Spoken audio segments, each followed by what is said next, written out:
This is the story of a young boy named Davin, who faced challenges right from the moment he entered the world. His parents didn't show him the love he deserved. It's like they wished he was someone else, especially their other son named Kajin. See, Kajin was born at the exact same time as Davin, and he was favoured by the mighty sword god Keshak. People marvelled at Kajin's blessed body and his remarkable talents. Davin's mum secretly wished he could be more like Kajin. She and his dad were disappointed in Davin, mainly because he was missing his right arm. His mother would say hurtful things to him, even suggesting he should just disappear. Imagine being told that by your own mom. Davin didn't understand why they treated him this way, but he knew he didn't want to give up on life. Before he was even born, his dad had thought Davin would be their hope. They had dreams for him, hoping he'd surpass his own uncle. You see, his dad couldn't beat his older brother, and he wanted Davin to be better. But fate had other plans. Davin came into the world with only one hand, and without the blessing of a god, shattering all of his dad's hopes. While Kajin was joyfully playing and taking his first steps, Davin struggled just to stand up. He watched Kajin confidently wield a blade, while Davin could barely hold one. It must have been tough for Davin. His parents' disappointment must have felt really heavy. They even sent him away to be Kajin's assistant, but deep down, they had actually sold him for a large amount of money. As they grew up, Kajin continued to be a thorn in Davin's side. Kajin took advantage of Davin's vulnerability and treated him poorly. It's like Kajin had it out for Davin from the start.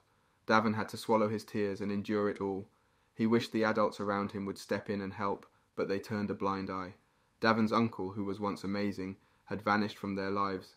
Without him, there was no one to guide Kajin or keep him in check. So Kajin became a bossy figure, bossing everyone around. He was stronger, more talented, and had the blessing of the sword god. Kajin faced off against his rival Davin. The crowd was buzzing with excitement, eager to witness the clash of strength and skill. Kajin's eyes narrowed as he caught a glimpse of Davin's jealous expression. He didn't like the way Davin looked at him, like he was some kind of show-off. Davin was determined, his eyes locked onto Kajin. He had worked hard for this moment, day after day, trying to prove himself. Kajin felt a surge of anger, a fire burning inside him. He couldn't bear to be seen as weak by someone who had no right to judge. "Hey, Davin," Kajin said, his voice firm. "You can work hard all your life, but you'll never match my strength." Davin's face tightened, his determination evident. He wanted to win, really wanted to, but he knew deep down that hard work alone might not be enough. Kajin was powerful, and Davin had to find another way to bridge the gap. As the battles raged on, Davin's efforts remained consistent, while Kajin began to slip. The fame and success got to his head, leading him down a dangerous path of alcohol and drugs. Still, no matter how many times Davin challenged him, he couldn't beat Kajin. It was like Kajin was some sort of genius, effortlessly holding his ground. Before we continue, take a moment to answer the question of the day. Who is the most badass Manhwa character? Comment down below for a chance to be shouted out. Now back to the recap. But Davin was clear on one thing. Their positions wouldn't stay the same forever. Despite countless defeats, Davin never gave up. He remembered the mocking voices, the jeers of those who called him talentless, and he used those taunts as fuel, pushing himself harder. Then, one fateful day, it happened. In the middle of a heated exchange, Davin found himself with the upper hand. He landed a blinding blow, then swiftly delivered the final strike. Kajin was defeated, and the arena erupted in cheers for Davin. It was a moment of triumph, a moment that Davin had dreamed of for so long. Kajin couldn't bear the taste of defeat. As Davin walked away, he remembered the evil words of his parents, the disdainful looks they gave him. With a rush of anger and desperation, Kajin thrust his sword through Davin's chest from behind. The crowd fell silent, shocked by the sudden turn of events. Davin, despite his victory, was in a dire state.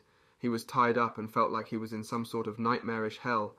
A mysterious figure in a mask appeared before him, revealing that the miraculous Saint Layla had intervened, saving his life. Davin's body was broken, but he was breathing, alive against all odds. The masked figure questioned Davin about a supposed contract with the devil. Davin was taken aback by the accusation, denying any involvement. The figure claimed that Davin's parents had confessed, and evidence of the contract was found in his family's home. Bottles of Davin's blood, supposedly for the devil's contract, were discovered, painting a grim picture. Davin was stunned. Accused of sacrificing innocent children to gain strength, he was sentenced to a life of imprisonment, his magical abilities locked away by powerful enchantments. Chains clanked and sinews were cut, sealing his manner and hopes. Within the grim confines of his prison, Davin's days grew bleak and monotonous. One day, a visitor arrived, a triumphant Kajin, who had risen to become a revered sword emperor. The world celebrated him as a prodigious talent and a hard-working genius. Irony twisted the knife deeper, as Kajin thanked Davin for being the catalyst behind his accomplishments. With a cruel laugh, Kajin left behind meagre sustenance and departed. As time stretched on, the meagre rations dwindled until they ceased altogether. Hunger gnawed at Davin's belly, and desperation clawed at his spirit. The weight of his situation pressed down, and Davin began to question the value of his continued existence. He pondered whether meeting his end in the arena might have been a nobler fate than this slow, agonizing deterioration. In his weakest moments, Davin's mind wandered. What if he had both his arms intact? Could his life have taken a different path? He mused about the distant possibility of being born into a direct lineage, blessed by the favour of the sword god. These thoughts swirled in his mind like leaves caught in a tempest, teasing him with what might have been. Davin's resolve, though tested, remained unbroken. Despite the impending grasp of death, he clung to life with every ounce of strength he had left. And then, in a surreal twist, he found himself awakening once more. The world around him was different, yet familiar. A name, Vincent, drifted to his ears, and a face he couldn't quite place held his right arm. Before him stood an adult. Confusion knitted Davin's brow as he tried to reconcile his fragmented memories. Why had he been called Vincent? Was this some sort of dream? Vincent, the seventh son of Adankaga, was his new identity. The air itself felt fresher, unlike the dank prison air he had grown accustomed to. A jolt of surprise ran through Davin as his right arm was grasped. Suddenly an attack came, a painful infusion of mana. Instinct took over, and Davin pushed his mysterious companion away. The distance achieved surprised even him, as he hadn't expected his weakened state to muster such strength. Quickly he apologized, stammering that his actions were not intentional. As Davin's heart pounded, he watched the guy rise from his seat, his face turning red with anger. With a scowl, the guy pointed a finger at Davin and began to speak in a voice full of fury. He warned Davin that his son would rise up with unrelenting power, crushing him without mercy. It would mark the first time the filial family would overcome the main family, a devastating blow that would forever alter their fate. The guy's threats hung heavy in the air as he stormed away, leaving behind a chilling promise. Wait for the day of the assembly of the real sorts, he spat, his words dripping with venom.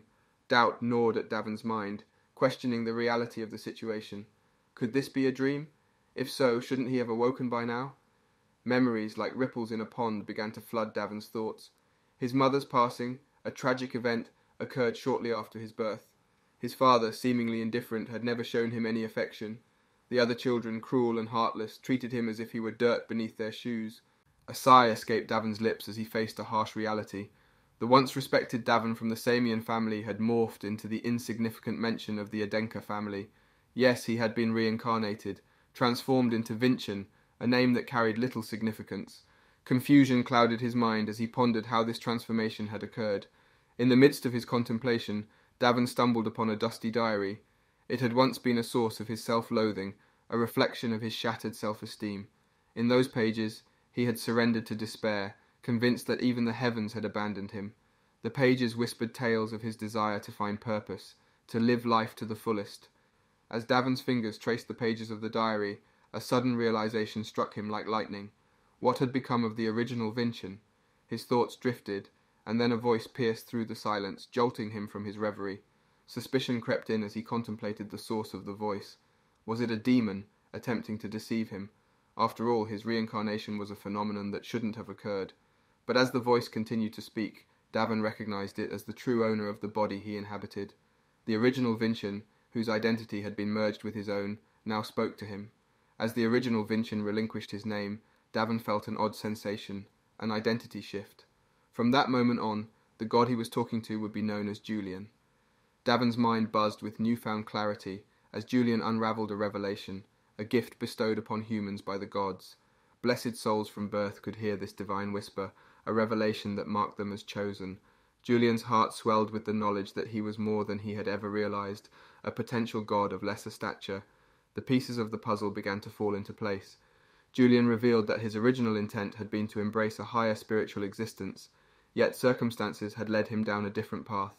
He had chosen to crawl, to embrace a lesser existence. But now, with this revelation, the path forward seemed clearer. Davin, now Julian, felt the weight of his destiny pressing upon him. He longed to transcend his limitations and ascend to become a true god, not confined to the realm of lesser beings.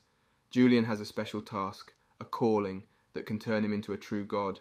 But there's a twist. Vincent doesn't seem too interested in Julian's achievements. He's got a new life to live, busy with adventures and excitement. You might think being a ghost is cool, but Julian's got a problem. His spiritual energy is running low, and if it disappears, Vincent's life is in danger. Vincent's not convinced, though. He looks pretty healthy for a guy facing an early demise. But oh no, just as he raises his doubts, Vincent collapses to the ground. It's a shocker. From this moment on, Julian takes charge. He's got a plan to show Vincent real memories, ones that reveal how he was treated like dirt.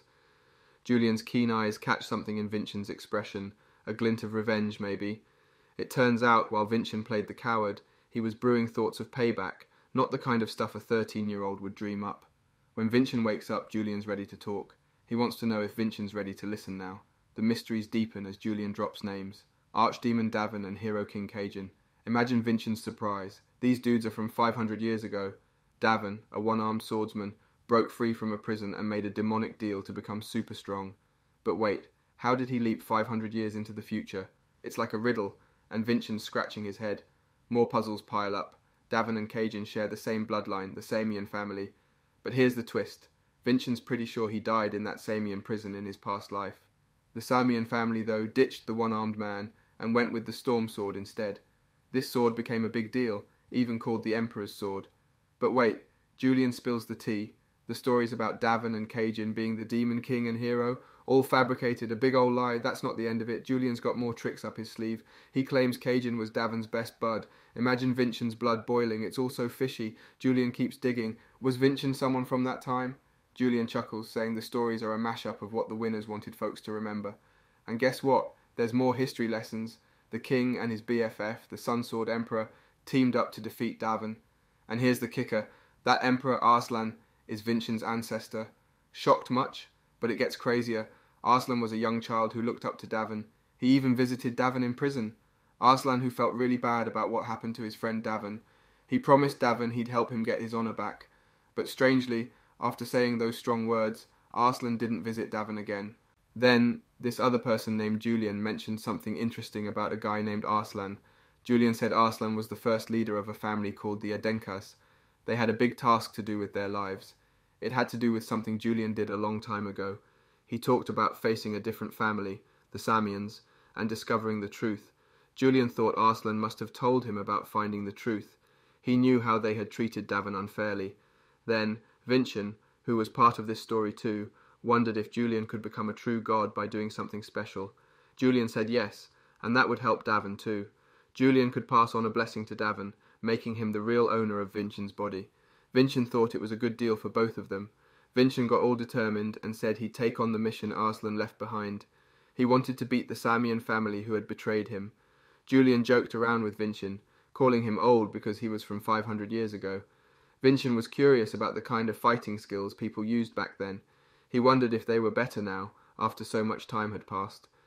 Vincent also wanted to know how strong the descendants of Cajun had become, but suddenly he started feeling really tired and weak. His body just wasn't doing well. Vincent realized he needed to use something called mana to control his body properly. After some meditation, he felt a flow of this mana stuff. He called out to Julian, a bit frustrated, and asked why he didn't learn to use a sword back when he had a different body. Julian explained that he had a problem and couldn't learn to use a sword, but Vincent told him that he had something called the heavenly exoskeleton, which should have helped him learn.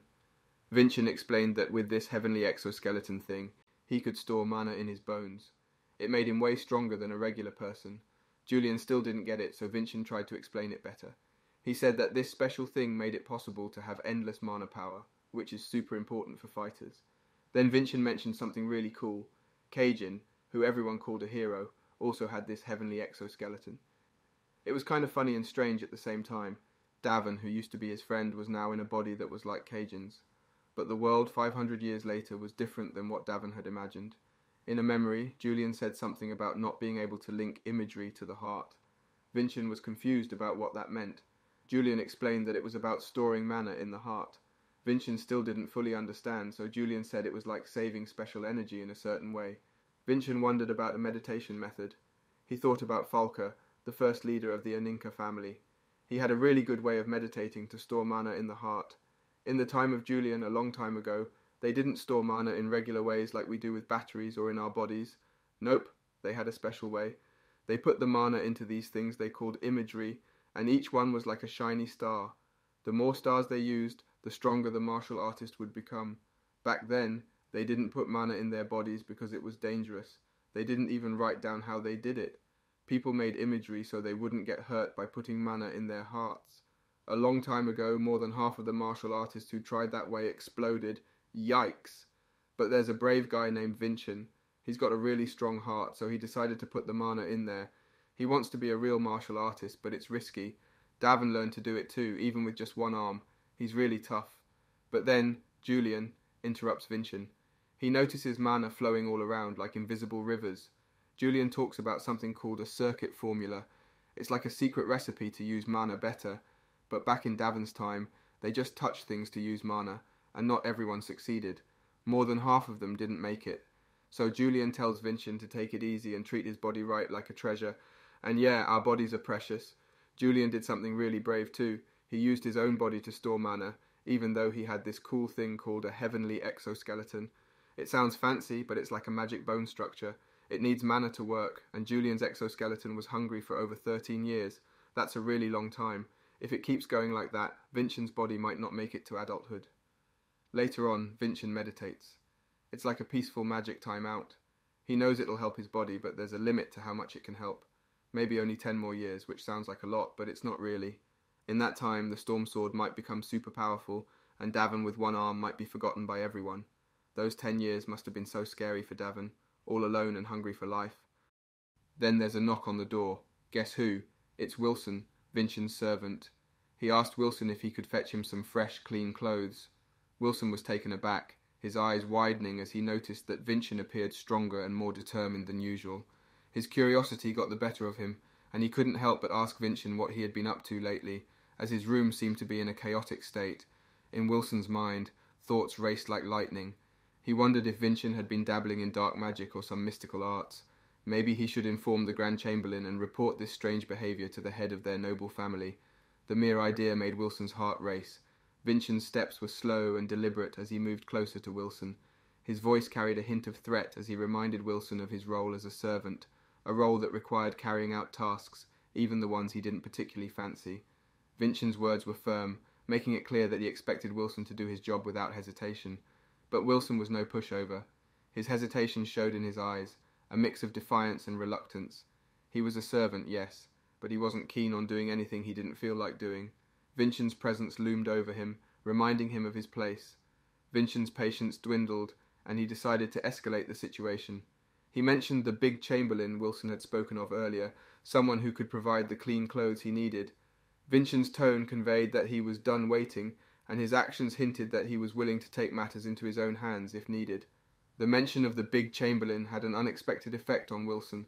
Suddenly a fire was lit beneath him. His pride as a servant was stirred, and he felt a renewed sense of duty. He would prove himself capable. He would clean the room and get those clothes for Vincent. There was no way he would allow himself to be labelled as cowardly or insensitive. As Wilson went about his tasks, Julian, another onlooker, shared his thoughts. He believed that Vincent's current behaviour was deliberate, a test perhaps. Vincent was the 7th young Lord of Adventist after all, and this could be a way for him to showcase his ability to handle a defiant servant. Julian also revealed a startling piece of information about Wilson, that he used to be a part of a gang, and had even taken lives. But Vincent was sceptical. He had a keen sense for these things, and he couldn't feel any malevolent energy from Wilson. He believed that Wilson was not the ruthless killer Julian portrayed him to be. Vincent's conviction stemmed from his own life experiences. He had walked a path that exposed him to the harsh realities of the world, and that gave him a unique perspective on people's true natures. Julian was taken aback by Vincent's certainty, fearful of what kind of power he might possess. Julian's fears were rooted in the unknown, as he had no idea that the body Vincent inhabited was that of Davin himself. A shiver ran down his spine at the thought of who had actually summoned. Meanwhile, Wilson had completed his chores, and something had changed. He found himself more compliant, more willing to follow Vincent's lead. Vincent's next request caught Wilson off guard, a wooden sword, 1 metre in length and made of dark, fragrant wood. There were supposedly many such swords in the family warehouse. Wilson hesitated, not eager to comply. He reasoned that if this was truly important, Vincent should go himself. However, Wilson was unaware that the warehouse keepers were formidable martial artists who held unwavering loyalty to the family's direct descendants. Annoyed by Wilson's resistance, Vincent's patience ran thin. Memories of past betrayals flooded his mind, and in a swift motion he knocked Wilson to the ground. The blow was sharp, a reminder of the vulnerability he had felt in the past. Despite the force of his action, Vincent's body quivered with pain, revealing the internal struggle he wrestled with. Wilson rose to his feet, determination flickering in his eyes. He seemed to have something to say, yet he relented, ultimately agreeing to follow Vincent's instructions. Resentment simmered beneath the surface, but Wilson was not one to back down so easily. The exchange left Wilson upset, his pride wounded. He vowed not to let Vincent gain the upper hand again, silently promising himself that he would prove his worth and strength. Wilson strode over to Vincent, his grip on the sword tense and unfriendly. Vincent met his gaze with a knowing look, his eyes shining with a glint of understanding. "You know," Vincent began, his voice calm and assured, "there was this person who had a tough life, no right arm, and it all ended pretty badly." Wilson's demeanour shifted as Vincent's words seemed to sink in. He handed over the sword, his face flushing slightly with embarrassment. Vincent was about to embark on some training, a new chapter. Vincent's body was encased in a delicate exoskeleton, but it was fragile, much weaker than it appeared. As he swung the wooden sword a few times, he was surprised by the fatigue that settled in.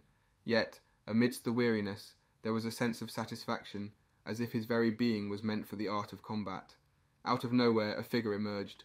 Swift and purposeful, he was a guy named Revan Adenka. Instantly, Vincent's expression soured, a clear indication of his feelings toward Revan. Julian, always informed, shared that Revan had an important lineage. "Watch out," Julian cautioned. "Revan's a rising star among the 13-year-olds in the Atinka family." Revan's gaze locked onto Vincent, his eyes sizing him up. There was a hint of arrogance in his stance, as if he believed Vincent was no match. Vincent, however, was unyielding, determined to teach a lesson. "Even provocations should carry a certain dignity," Vincent retorted, a trace of his father's teachings colouring his words. Revan's anger flared, his fists clenched. He held a higher position, possessing attributes that marked him as a formidable contender.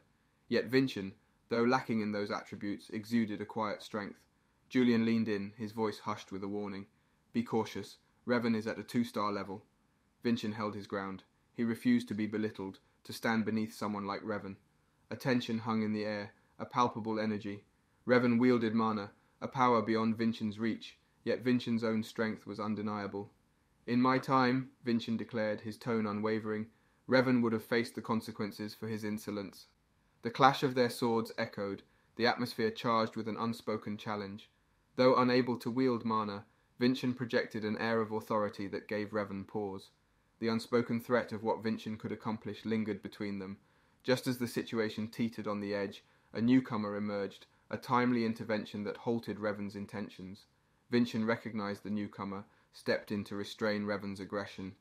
"Inflict harm upon Vincent, and there will be repercussions," the man cautioned Revan. Revan, furious, warned. "Our next meeting awaits us at the Assembly of the True Swords," he stated. Julian's curiosity got the better of him, prompting him to inquire about Vincent's provocation of Revan. Vincent's response was simple yet resolute. "I merely imparted a lesson to a disrespectful youth," Vincent replied, his voice unwavering and assured. Vincent wanted to learn all about that time from Julian. They were studying pictures. Julian said they were done with the image stuff. Now they're looking at blessings and traits. Traits are like special things people can have. Julian said these traits are made using the power from blessings, which are like gifts from the gods. Vincent asked Julian if he could make blessings, but Julian said it's not really respectful to the gods. Vincent was curious if anyone ever got in trouble from the gods for making blessings. Julian said nobody had died from that. Then Vincent brought up Revan, who had a trait called Man of Steel. Julian explained that Revan's blessings had lots of good things, and this trait made him super strong. Julian said if you practice a trait a lot, you can get even better at it, and that's like a family tree of skills. Man of Steel is a trait that's good at defending and breaking stuff. It makes people really tough. Julian said this kind of trait makes them strong quickly. Vincent was amazed because Revan was able to cut a dummy in one hit earlier. That was really impressive. It made Vincent think about how different it was from his own time. To be as good as them, Vincent had to practice a lot. He was training hard. People noticed he was only using his left hand, and he was getting tired, but a guy named Merlin told them not to make fun of Vincent. Merlin thought Vincent was actually trying really hard. Julian suggested they train in a forest. but Vincent was used to people looking down on him. He remembered how nobody believed Davin could beat Kachin, but he did it. Then Merlin gave Vincent a special potion that helps with recovery. Vincent was surprised that Merlin was being nice to him. Vincent, who was watching all this, was surprised that Merlin was being kind. Vincent used to laugh at Vincent, but now he felt bad. Vincent was focused and serious. He was looking for something important. Vincent told Merlin that he'll remember his name. Vincent kept training both his body and his mind. He was learning to use his mana and do cool moves. He remembered how to beat Kachin by stacking up skills like a tower of swords. He practiced on a dummy and managed to cut it in half. He was really happy that it worked. Later, Wilson, who was annoyed with Vincent, gave him breakfast. Vincent realized Wilson took some food for himself. Vincent let it go this time, but he told Wilson not to do it again. Wilson tried to threaten Vincent by saying he used to be a tough guy who hurt people. But Vincent wasn't scared. He could talk to Wilson in his mind, and he told Wilson that scaring people might be easy, but it's not a good way to make friends. Wilson was surprised that Vincent could use mana. Vincent turned to Wilson with a stern expression, his voice firm yet commanding. He wanted Wilson to stand beside him, not act all proud and distant. He knew that soon there wouldn't be any shame in being associated with him, Vincent Adinka. Wilson faced two options, either be ruled by fear or show loyalty.